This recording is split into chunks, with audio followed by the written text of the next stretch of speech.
अस्सलामु अलैकुम वरहमतुल्लाहि वबरकातुहू। नहमदुहु व नुसल्ली अला रसूलिहिल करीम, अम्मा बाद। फ़अऊज़ु बिल्लाहि मिनश शैतानिर रजीम। बिस्मिल्लाहिर रहमानिर रहीम। या अय्युहल्लज़ीना आमनुत्तक़ुल्लाह, सदक़ल्लाहु मौलानुल अज़ीम व सदक़ रसूलुहुन नबियुल अमीनुल करीम व नहनु अला ज़ालिका लमिनश शाहिदीन व शाकिरीन वल्हम्दुलिल्लाहि रब्बिल आलमीन। आमीन।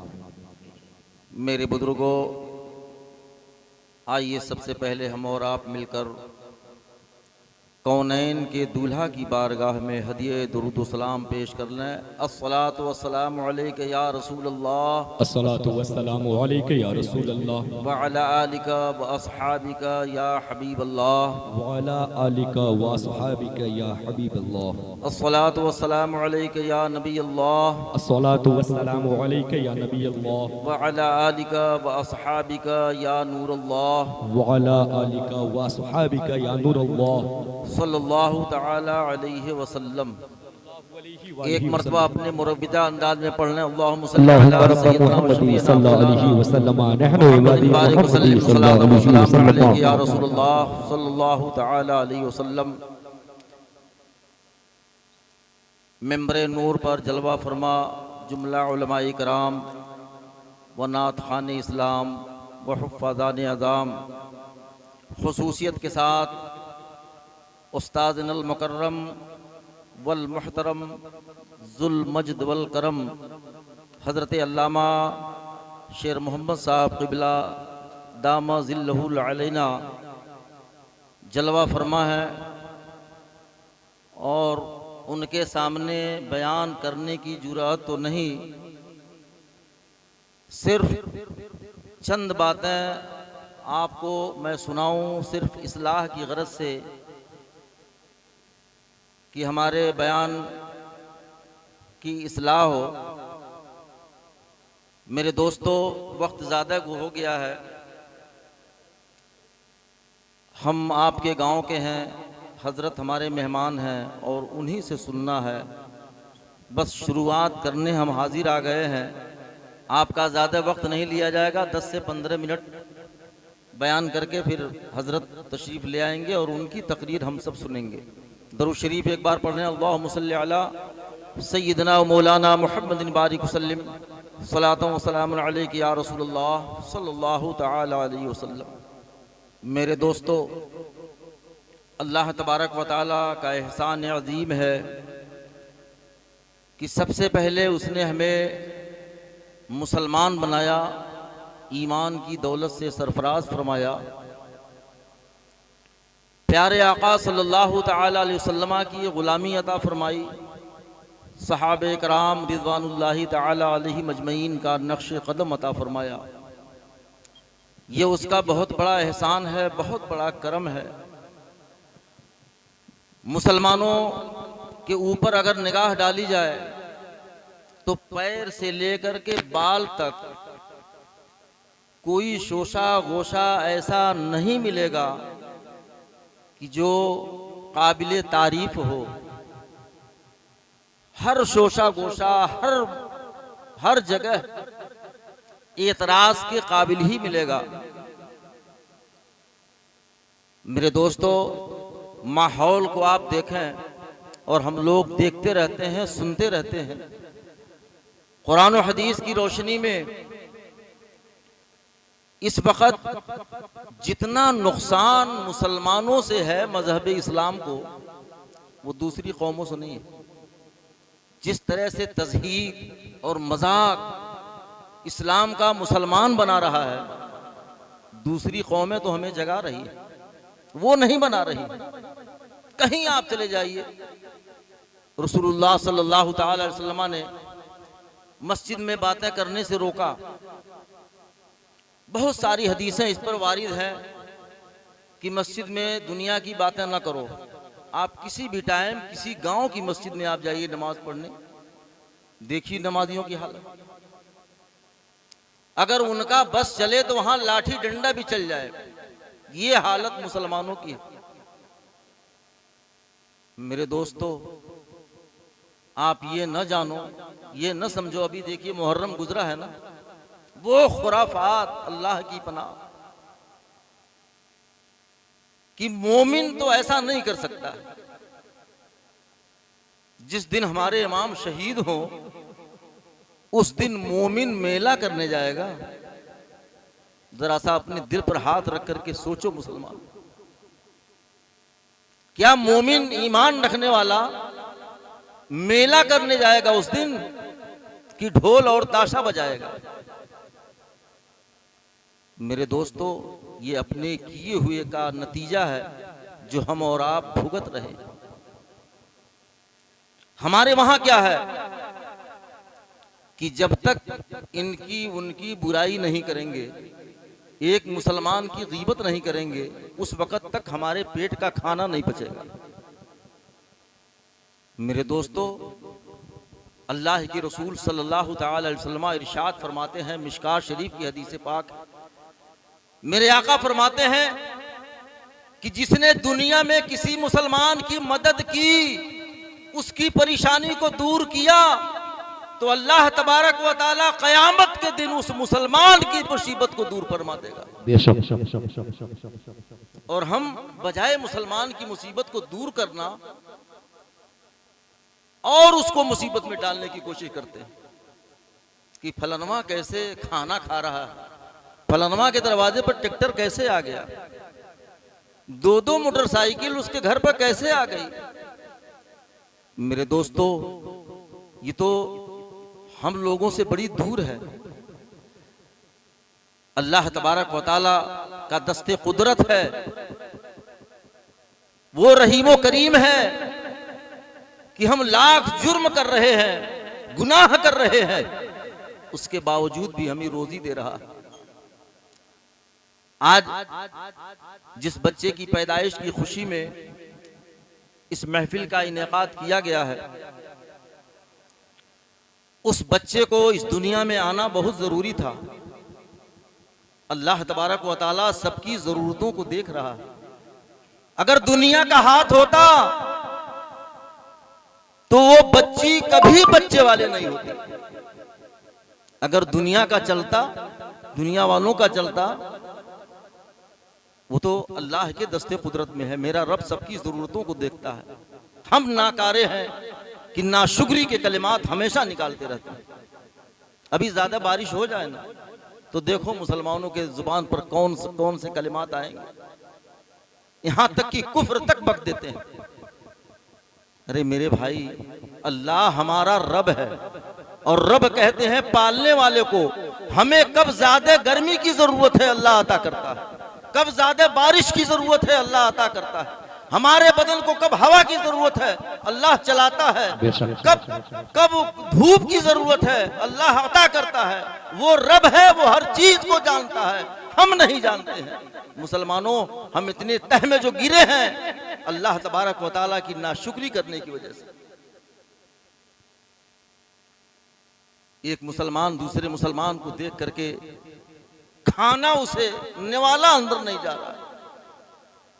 मेरे आका सल्लल्लाहु अलैहि वसल्लम उसी हदीस में आगे की जो बात है मैं बयान करूं, फरमाते हैं कि जो दुनिया में किसी मुसलमान के ऐब को छुपा ले तो अल्लाह तबारक व तआला दुनिया में भी और क़यामत में भी उस मुसलमान के ऐब को छुपा लेगा। और हम क्या हैं, अगर पता लग गया, इस टोह में रहते हैं कि हम अपने बगल वाले के किसी ऐब को जाने। हमारी माँ बहनें है ना, फलनवा की बिटिया तो ऐसी है, अपने बिटिया को नहीं नजर पड़ती है, नहीं देखती है, फलाने की बेटी पर नजर पड़ जाती है। मेरी माँ और बहनों, बचो इस सब चीजों से। सुनो, चुगली करने वाला, एक मुसलमान की गीबत करने वाला कभी जन्नत का मुंह नहीं देखेगा। यह हदीस पाक है मेरे आका की, कभी जन्नत में नहीं जाएगा। हम मुसलमान के किसी ऐब को जाने।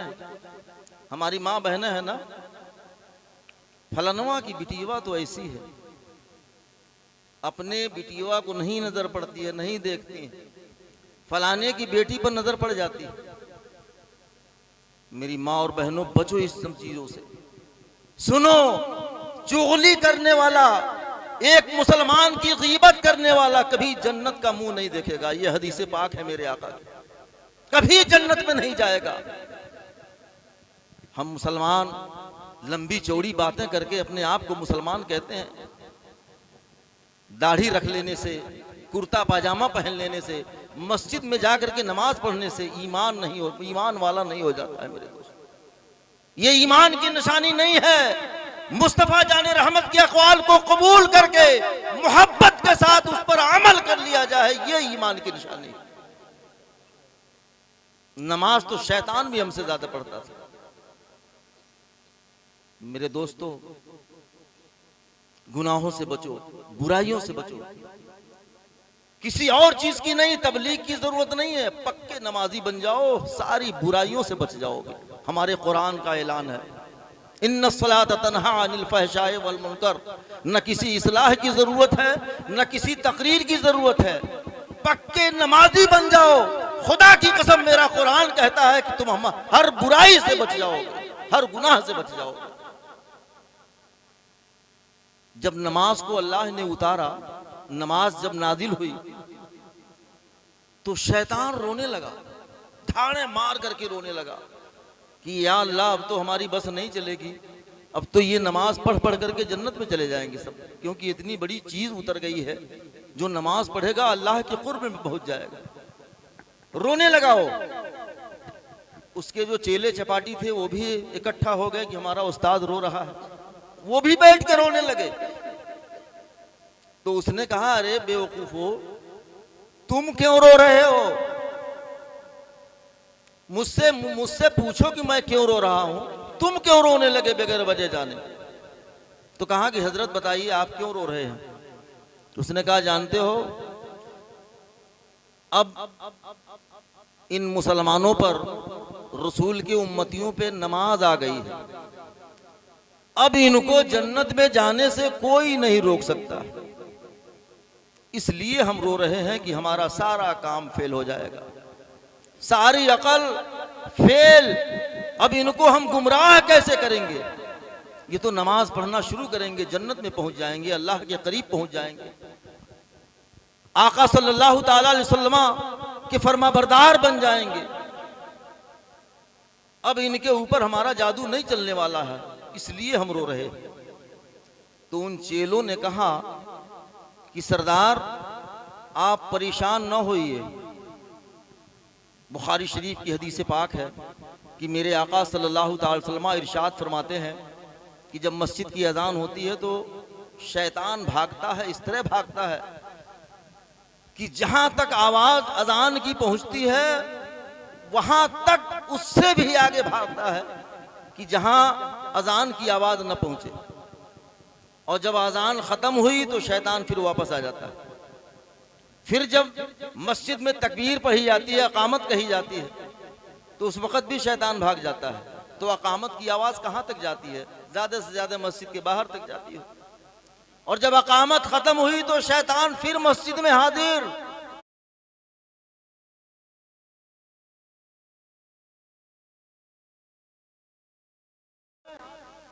इतनी बात आप ध्यान में रखें, वो मस्जिद में हाजिर हो जाता है।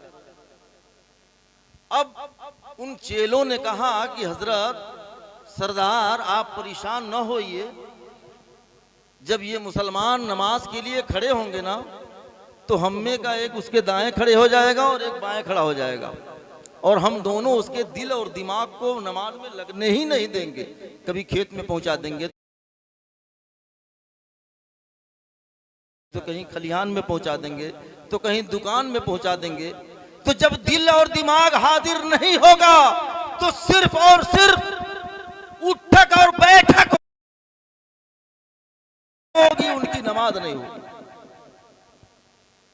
इसलिए वो जन्नत में जाएंगे, नहीं पहुंच सकते। मेरे दोस्तों, अब अपनी नमाज को आप देख लो कि क्या हमारी नमाज दिल और दिमाग के साथ होती है कि हमारा दिल और दिमाग खेत और खलिहान में रहता है? नमाज पढ़ो। मेरे आका सल्लल्लाहु अलैहि वसल्लम ने इरशाद फरमाया है कि इस तरह से नमाज पढ़ो, अपने दिमाग को ऐसा लगाओ, ये सोचो कि हम रब को तो नहीं देख सकते, लेकिन रब हमें देख रहा है, रब हमें देख रहा है, हम रब की बारगाह में खड़े हैं।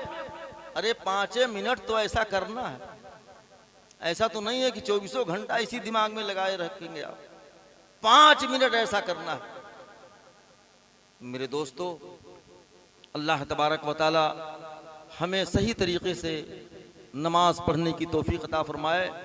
आप अपने घरों में ज़्यादा इस्लाह ना करें, अपने बच्चों में ज़्यादा इस्लाह ना करें, उनको नमाजी बनाएं, उनको मस्जिद तक ले जाएं और उनके दिलो दिमाग पर वो जादू डालें, वो बात डालें कि वो अपने दिल और दिमाग को खुशू और खुजू के साथ रब की बारगाह में खड़े हो जाएं।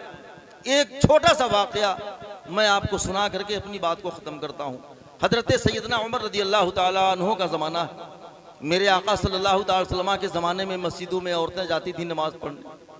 सैयदना सिद्दीक़ अकबर रज़ी अल्लाह ताला अन्हु के ज़माने में भी जाती थी।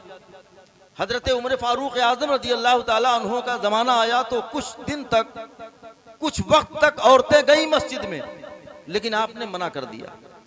तो उन्हीं के ज़माने की बात है, एक लड़का था, एक लड़की पर छेड़ता था। जब भी वो मस्जिद जाता तो उससे लायानी बातें करता, उससे बदतमीजी करता। तो उस दौर की औरतें भी सुभान अल्लाह, मदीने की औरतें हैं माशाअल्लाह। उसने कहा कि मैं तुम्हारी हर शर्त मानने को तैयार हूं, सिर्फ और सिर्फ उमर के पीछे 40 रोज तक नमाज पढ़ लो।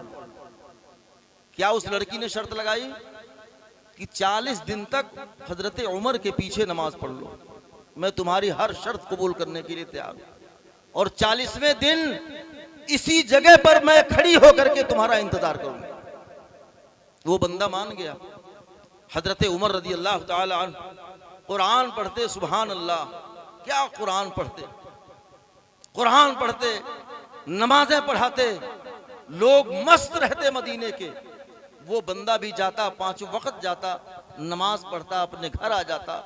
उसके दिमाग में वही बात आती कि 40 दिन तक मुझे नमाज पढ़नी है, उसके बाद अपनी महबूबा से मुझे मुलाकात करनी है।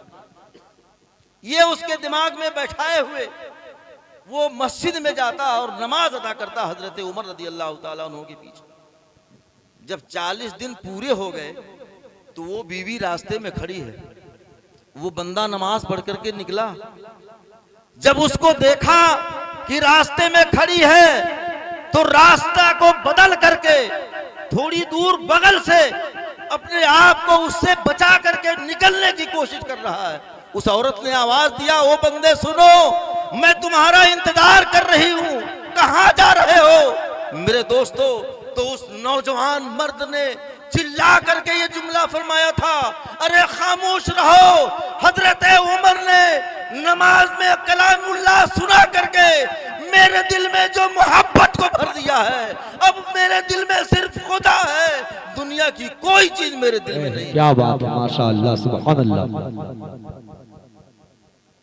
मेरे दोस्तों, आज कहते हैं ना कि ज्यादातर मर्दों को बिगाड़ने में, मर्दों को नमाज पढ़ने न जाने देने में औरतों की गलती। आजकल का मर्द औरतों का इतना फरमाबरदार है ना कि आप रमजान शरीफ में कभी आप देख लीजिए, परतावल में मर्द जो है बच्चा लेके गोद में ऐसे पीछे पीछे, और बीवी साहबा जो है आगे आगे दुकान में अपना बाजार कर रही है, और वो लिहो लिहो बच्चे को लेकर के वो बजा रहा है। ये हाल है कि नहीं है?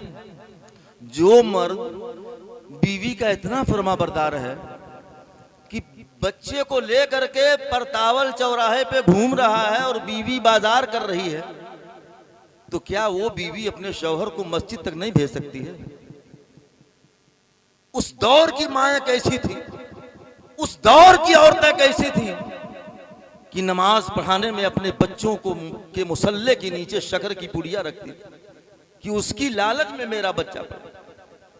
ये जो बवाल हमारे बच्चे कर रहे हैं ना, ये सिर्फ हमारी देन है मेरे दोस्तों।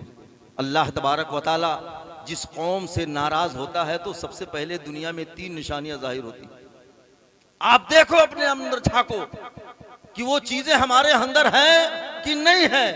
सबसे पहले जो निशानी जाहिर होती है रब के नाराज होने की कि अल्लाह तबारक व तआला सजदे की तौफीक छीन लेता है, उस बंदे से सजदे की तौफीक छीन लेता है। उसको गवारा नहीं मेरे रब को कि वो बंदा मेरी बारगाह में आए, तौफीक छीन लेता है। दूसरी निशानी ये जाहिर होती है कि जो उस बंदे की औलाद होती है वो उसकी नाफरमान होती है। और तीसरी निशानी मेरे रब के नाराज होने की ये होती है कि आपके ऊपर जो हुक्मरान मुकर्रर करेगा ना, जो हाकिम मुकर्रर करेगा, वो जाहिल और बेवकूफ होगी। वो हाकिम जो है जाहिल और बेवकूफ होगा। आप इन तीनों को आप मिलाएं कि मेरा रब हमसे नाराज है कि मेरा रब हमसे खुश है। परवरदिगार आलम बोलने में कहने में जो कुछ भी खामियां और गलतियां हुई हैं रब के हुजूर उलमाए कराम की मौजूदगी में मैं उससे तौबा करता हूँ। अस्तगफिरुल्लाह रब्बी मिन कुल्लि ज़ंबिन व अतूबु इलैहि व आखिरु दावाना अनिल हम्दुलिल्लाहि रब्बिल आलमीन। परवरदिगार आलम हम सबको इन तमाम बातों पर अमल करने की तौफीक अता फरमाए, सच बोलने, सच कहने, सच सुनने की तौफीक अता फरमाए। व अशहदु अल्ला इलाहा इल्लल्लाह व अशहदु अन्ना सय्यिदना मुहम्मदन